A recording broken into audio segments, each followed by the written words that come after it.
In die bruisende hart van Amsterdam soek ek vandag die stilte op.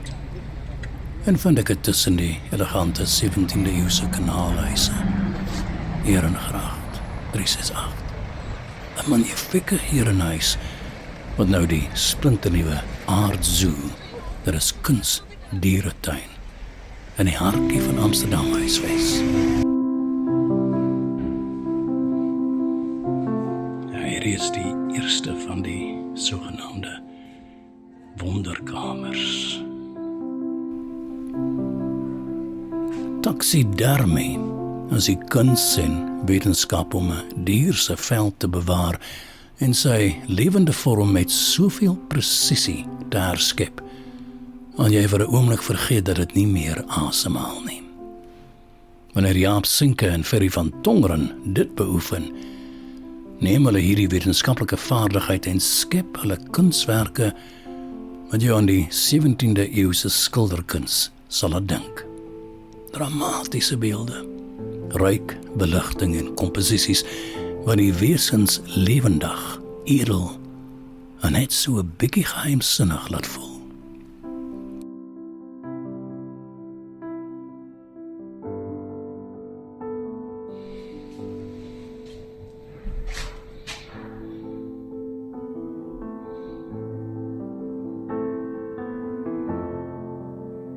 Dit lyk nogal soos 'n skildery.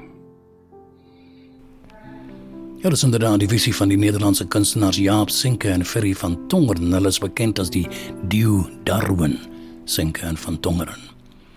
In hulle eie woorde beoefen hulle barok taxidermiekuns. Dramatiese, skilderagtige komposisies wat die grense tussen natuur en kuns vervaag. Direk geïnspireer deur die groot 17de eeuse Nederlandse en Vlaamse meesters. Deur slegs diere te gebruik wat natuurlik gesterf het, verander hulle die dood in 'n viering.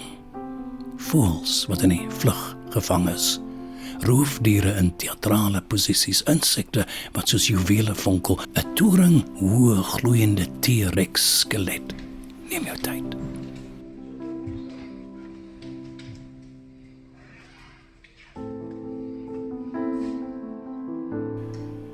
En in die stilkamer 140 regte tulpe wat vir ewig bewaar word.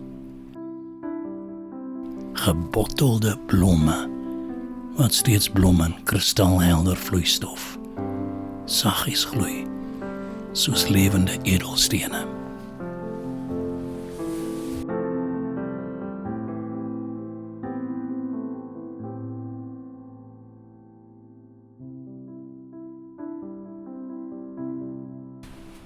Elke stuk draal dieper boodskap, om verwondering oor die verstommende skoonheid van die natuur te wek, terwyl dit ons stilweg herinner aan sy broosheid en kwesbaarheid.